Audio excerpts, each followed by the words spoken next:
नमस्कार आप सभी को। इस वीडियो में मैं आज आपको बताने वाला हूं भारतीय नागरिक सुरक्षा संहिता में सेक्शन 53। जो ये सेक्शन 53 है, यहाँ पर ये मेडिकल ऑफिसर के बारे में बता रहा है। मेडिकल ऑफिसर एग्जामिनेशन करेगा किसका? अक्यूज्ड पर्सन का। जो अक्यूज्ड पर्सन है उसको मेडिकल एग्जामिनेशन मेडिकल ऑफिसर ही करेगा। अब ये मेडिकल ऑफिसर कौन होता है? और मैंने अपनी लास्ट वीडियोस में आपको सेक्शन 51, सेक्शन 52 भी बताया था, जहां पर रजिस्टर्ड मेडिकल प्रैक्टिशनर की बात की गई थी। वो कौन होता है मैं आपको ये क्लियर कराऊंगा। सो प्लीज इस वीडियो को पूरी जरूर देखना, तभी आपको क्लियर होगा। तो चलिए शुरू करते हैं। सबसे पहले जो सेक्शन 53 का जो सबसेक्शन 1 है, यहां पर ये क्या बता रहा है ये जानते हैं।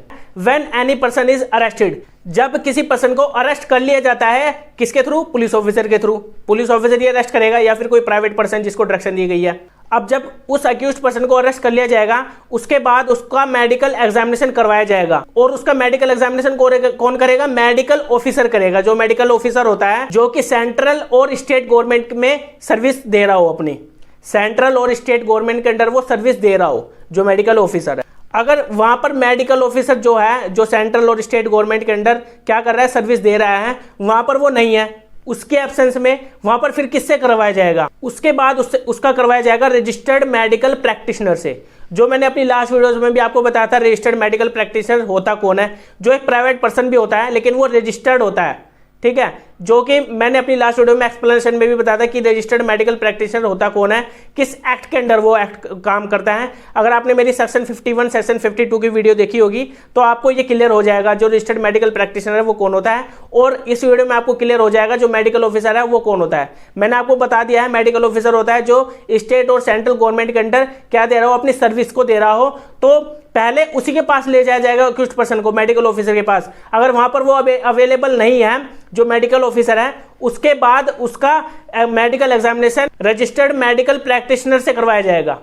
ये सबसेक्शन 1 यहां पर ये बता रहा है। जैसे किसी पर्सन को अरेस्ट कर लिया जाएगा, जितनी जल्दी हो सके उसको ले जाया जाएगा रजिस्टर्ड मेडिकल प्रैक्टिशनर के पास, नहीं तो उससे पहले उसको मेडिकल ऑफिसर के पास ले जाया जाएगा। अगर वहां पर वो अवेलेबल नहीं है तो उस केस में ले जाया जाएगा उसको रजिस्टर्ड मेडिकल प्रैक्टिशनर के पास, ताकि वहां पर उसका जल्द से जल्द मेडिकल एग्जामिनेशन करवाया जाए। अब इसमें 2 प्रोवाइजो भी दिए गए हैं। जो इसके अंदर पहला प्रोवाइजो यहां पर ये बता रहा है, जो मेडिकल ऑफिसर है और जो रजिस्टर्ड मेडिकल प्रैक्टिशनर है, अगर वहां पर वो अपनी ओपिनियन देते हैं कि इस अक्यूज्ड पर्सन का एक बार और किसी और से भी यहां पर इसका मेडिकल एग्जामिनेशन करवाया जाना चाहिए। 1 more examination of such person is necessary. जहां पर जरूरी लगे तो वहां पर वो अपनी ओपिनियन देंगे। जो रजिस्टर्ड मेडिकल प्रैक्टिशनर है और मेडिकल ऑफिसर है, वहां पर वो अपनी ओपिनियन देंगे किसका? एक से ज्यादा, मतलब कि किसी और से भी इसका क्या करवाया जाए, मेडिकल एग्जामिनेशन करवाया जाए। तो वहां पर उसका मेडिकल एग्जामिनेशन उस दूसरे मेडिकल प्रैक्टिशनर से या फिर मेडिकल ऑफिसर से करवाया जाएगा। अब दूसरी इसमें प्रोवाइजो है,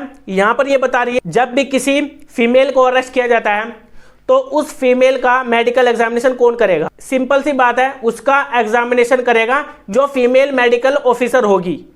फीमेल मेडिकल ऑफिसर ही एक फीमेल का जो जिस फीमेल को अरेस्ट किया गया है उसका वहां पर मेडिकल एग्जामिनेशन वही करेगी, और कोई दूसरा मेल पर्सन वहां पर नहीं कर सकता। और अगर वहां पर फीमेल मेडिकल ऑफिसर अवेलेबल नहीं है तो उस केस में उसका रजिस्टर्ड मेडिकल प्रैक्टिशनर से, जो फीमेल है, फीमेल रजिस्टर्ड मेडिकल प्रैक्टिशनर से ही उसका मेडिकल एग्जामिनेशन करवाया जाएगा।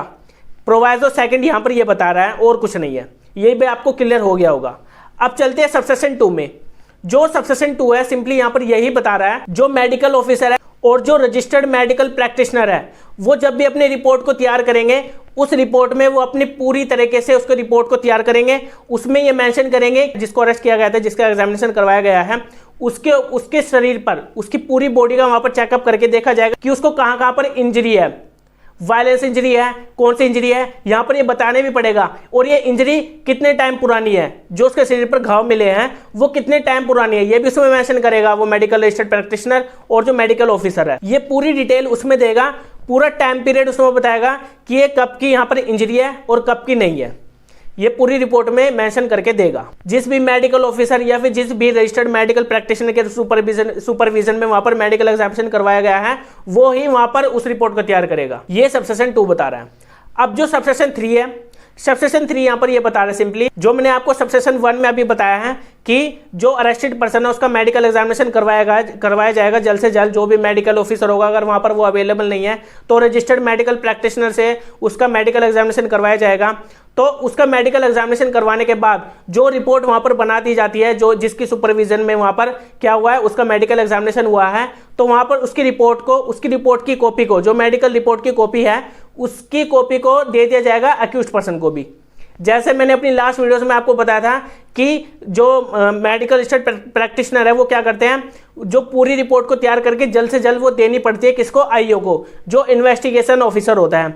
और यहाँ पर ये सबसेक्शन 3 है, यहाँ पर ये बता रहा है कि यहाँ पर एक्यूज्ड पर्सन को भी देगा, जो मेडिकल ऑफिसर है या फिर रजिस्टर्ड मेडिकल प्रैक्टिशनर है, यहाँ पर वो अवेलेबल कराएगा एक्यूज्ड पर्सन को भी एक कॉपी, या फिर उस अरेस्टेड पर्सन ने, जिस पर्सन को अरेस्ट किया गया था, जिस पर्सन को कॉपी देनी है मेडिकल रिपोर्ट की, तो वहां पर वो नॉमिनेट कर देगा किसी पर्सन को, जिस पर्सन को वो कॉपी देनी है। यहाँ पर वो अरेस्टेड पर्सन ये भी कर सकता है, या फिर उसको वो खुद भी ले सकता है, या फिर वो नॉमिनेटेड पर्सन को भी दिलवा सकता है अपनी मेडिकल रिपोर्ट को। ये सबसेक्शन 3 यहाँ पर बता रहा है। अब आपको क्लियर हो गया होगा medical officer, registered medical practitioner होता कौन है, और जब ये यहाँ पर करते हैं इसका किसका, अक्यूज्ड पर्सन का मेडिकल एग्जामिनेशन, तो इसका क्या पूरा प्रोसीजर होगा ये आपने पूरी तरह से जान लिया इस वीडियो में। अब हम मिलेंगे अपनी नेक्स्ट वीडियो में जिसमें हम जानेंगे सेक्शन 54 को। आज के लिए इतना था, ओके बाय।